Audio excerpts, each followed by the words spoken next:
I'm Tracy Goldshinen with Clarity Mediation, and today I've got with me Sheri Hardin. Sheri is a licensed clinical social worker and certified transition and recovery divorce coach. She has a private psychotherapy practice in Decatur, working with individuals and couples, and she has been in the field of mental health for almost 30 years. I'm so glad you're here with us, Sheri. Thank you, Tracy. I am so glad to be here too. I'm glad that you asked me. For sure. I asked Sheri to talk with me today because she does a really cool specialized counseling called Discernment Counseling. And I send clients, folks that I talk to sometimes, to Sheri for discernment counseling when it becomes clear in my initial conversation with them that they're not quite sure if they want to divorce or not. So it's such a huge decision. It's important to be very careful in making that decision. And I just think it is so cool that there is a specialized kind of counseling for exactly that. And so once Sheri and I found each other, it was really great because we could help people sort of in whatever stage they're in. And so I would love for you, Sheri, to please tell us more about discernment counseling. I'm happy to. Thank you. So discernment counseling was specifically designed for what we call the mixed agenda couple. So this is the couple where one partner wants to save the marriage and the other partner is ambivalent. They are not sure if they want to stay in the marriage. They are not sure if they want to do couples therapy to repair the marriage, but they're also not quite ready to call the divorce attorney yet. And so what happens with these couples is they can stay stuck in this uncomfortable limbo for a really long time. And, you know, what was found, so Bill Doherty, who's the creator of discernment counseling, you know, he was noticing that when we take these couples and we put them right into couples therapy, that what usually happens is because the one partner is unsure, they're in that ambivalent place, that they're showing up kind of half-heartedly. And then, you know, usually after a couple sessions or just a few sessions, they just kind of declare couples therapy a failure, and then things proceed towards divorce, or they just go back to staying stuck in limbo. And so it doesn't really work to throw a couple where both partners aren't ready for couples therapy into that process. So arrive on the scene. Thank you, Bill. Discernment counseling, which is specifically for these couples. It is for couples who are married or not legally married, but in a long-term commitment where one person is thinking about leaving, but not certain. And it is not, the purpose is not to fix the problems in the marriage, but it is designed to help both partners get clarity and confidence about the direction of their marriage based on a broader understanding of what's gotten things to this point and each person's contribution to that. So the immediate decision to be discerned is one of three paths for the marriage. Path one is a decision to keep things status quo and to make no changes in the marriage either way, because after looking at things, for whatever reason, that makes most sense for a set period of time. Path two is a decision to separate or divorce. And path three is a decision to enter into a 6-month, both feet in the water, all out attempt at couples therapy to see if the marriage can be restored to health. And at the end of that, for the couples who choose path three, then at the end of that 6 months, they will decide if they will continue with, a permanent commitment, or if things are not working and if they want to separate or divorce. So that's what it is. And it's, because it is not meant to fix the marriage, it's meant to help get out of that stuck place of ambivalence. It's different. So it's a short-term process. It's typically 1 to 5 sessions, and different than, couples therapy is you're signing up for, a series of sessions for a process to play the process out. For discernment counseling, it's 1 session at a time. And when both, parties have arrived at a solid decision, then they won't, need any more discernment sessions. And then we move towards transitioning to the path. But we're looking at 1 to 5 sessions just to help people get unstuck. And during that time, it's made clear that we're not expecting any changes at the relationship, in the relationship during this time, because that's not the purpose of what we're doing.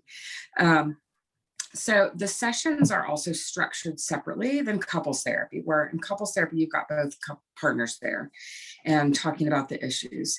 In discernment counseling, we begin with both partners in the room, and then I meet with each partner individually, and we come back together at the end. The most intense work is done during those individual portions of the session. And that's because each partner is in such a different place. One partner is really trying to figure out how to save the marriage, and the other partner is trying to decide if they even want to do that or not. And so that's why we work mostly with in those individual portions rather than on interactions between the parties. That would be more couples therapy to do that.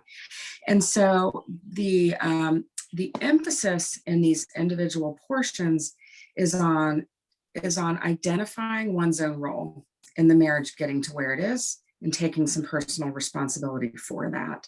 And it's helpful whether or not a couple ends up staying together or not, because it's the kind of work that will benefit each partner moving forward, even if they separate, divorce, and move on to new relationships.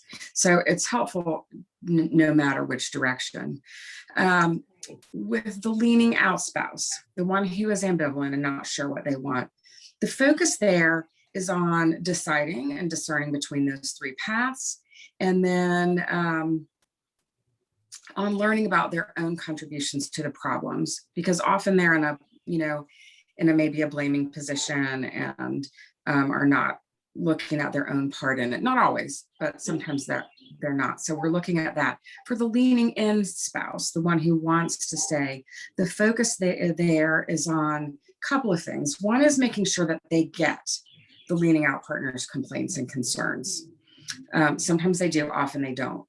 And so there's that. The other piece of the work for the leaning in spouse is making sure that they don't do some of the typical things that a leaning in spouse will do that are going to push the leaning out spouse further out the door. So, anybody who wants to save a marriage and their spouse is talking about leaving, they're going to panic, either a little bit or a lot. Yeah. And in panicking, it may lead to clinging behavior. It may lead to kind of some desperate attempts to try to get them to stay, which then just make them want to leave even more. Mm-hmm. So that's part of the work we do, is to help them to dial that back and to bring them their best selves to this effort during this period of time while their partner is deciding if they want to work on the marriage or not.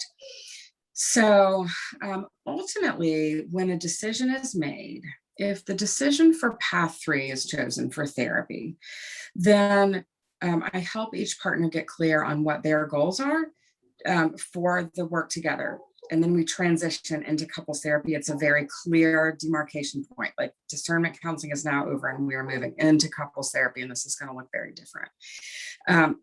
For the folks who choose path 2, separation or divorce, oftentimes, because of having done this process, if they weren't already amicable already, there's often less blame, less hostility, and they're able to move through divorce in a more amicable way, which makes them great candidates for mediation. Mm-hmm. And so when it's appropriate and suitable, then if that's the path chosen, then I will recommend that they seek out mediation, because having a hostile divorce doesn't set anyone up for success moving forward. And so mediation is just such a great next step when that path 2 is chosen. So that's basically what discernment counseling is all about. That's just great. What a great full description. I love the clear image of the 3 paths, and the idea that when a couple is in that discernment place, they do a session at a time. I imagine that really gives them a feeling of moving forward, but yet still really in their control. Mm-hmm. And as they figure things out. I feel like I would find relief in that, having that structure in place. I think people fear counseling to be like a real, like, never ending kind of undefined process. And so there's hesitancy to enter sometimes based on that, like how long are we going to have to do this? And how much is this going to cost? And, what's Right. the end goal? So the idea of setting goals and having it clear, it's got to be much more comforting for folks. I think it Yeah. is. And the one session at a time is really geared for the leaning out partner, because they're not sure they want to be there in the first place. Mm-hmm. And so it really honors that and says, right, you get to decide. We'll do one. You decide if we do another one or not. Nobody's going to force you to do that. And so they find that to be less threatening and less pressure, which is very helpful. Yeah, I bet. As well as the balance, that goes to the balance of the two places where they are, right? So if you're working with the leaning in spouse to, let's say, not drive up the clinginess because they're panicking, which of course is normal. That I just love the image of helping them see how that could have a negative effect, because I'm sure they're like, but I'm doing everything. I'm trying to do everything. But in fact, it's actually like pushing them away. So that is so critical. Exactly. It is. Because, right, they feel like they are doing the right thing to keep things going. And so it can seem counterintuitive that some of those things actually do more harm than good. And people just don't always know that. Yeah. And the idea that doing this makes you a fuller, better you, regardless of which path you go, of course, is wonderful. And if they do end into divorce, they're going to be that much more prepared for navigating that once they've got this other stuff kind of identified and figured out. I certainly can see it with folks that come to me for mediation. There's a difference, like, in folks that have done counseling individually and or as a couple, versus folks that never have or haven't in a long time or something like that. They're used to talking about their emotions and feelings, and they're used to looking within a little bit more than folks that haven't had that experience. So. Right. And let's face it, I mean, relationships challenge all of us. Marriage challenges all of us and brings out the worst in all of us at times. Right. And so it doesn't really matter, who was at fault for the marriage ending. It's about learning, okay, how did I show up in this marriage in a way that wasn't helpful? Because if we don't take that from a divorce and take those learnings, we are very likely to repeat that in the next marriage. So it really helps, if it ends in divorce, it helps to prevent that by having those learnings. Sure. And if they've got kids and they'll be co-parenting, if they've gone through a process where they've recognized their own and each other's behaviors and actions and the impacts that they have had them, and it makes them get along better, their co-parenting is going to go a heck of a lot better than otherwise. Exactly. Yeah. Exactly. Cool. Well, thank you so much for this. This is valuable information. I don't think a lot of people know this is out there, which is one of the reasons I wanted to do this. And I obviously there's a lot of couples counselors out there, and I'm sure they get to a discernment kind of place, but the specialized certification I think is significant, and there aren't a whole lot of you. So yeah. Yeah, thank you. Absolutely. Yeah. It's good to get the word out, because it's really can be very helpful. Yeah. So thank you so much. Speaking of that, actually, why don't you share how folks can reach you? So if somebody wants to talk to you a little bit further, what would be the best way? Sure. Either phone or email. My website is sdhcounseling.com. And for folks who want to go there, all the information is there. How to reach me by phone or to schedule an appointment. My calendar is right there. If we're going to do a discernment session, that does require that I have a phone call with each partner separately before we meet, just to make sure that discernment counseling is the right fit for them, if they're good candidates for it, and to make sure that everybody's on board with what that is and that they know what they're signing up for. Yeah, that makes sense. So for a little bit more information, they can go to your website and set up a call. And it's sdhcounseling.com. Yes. All right. Great. It is. Good. Thank you. Okay. Thank you so much, Tracy. All right.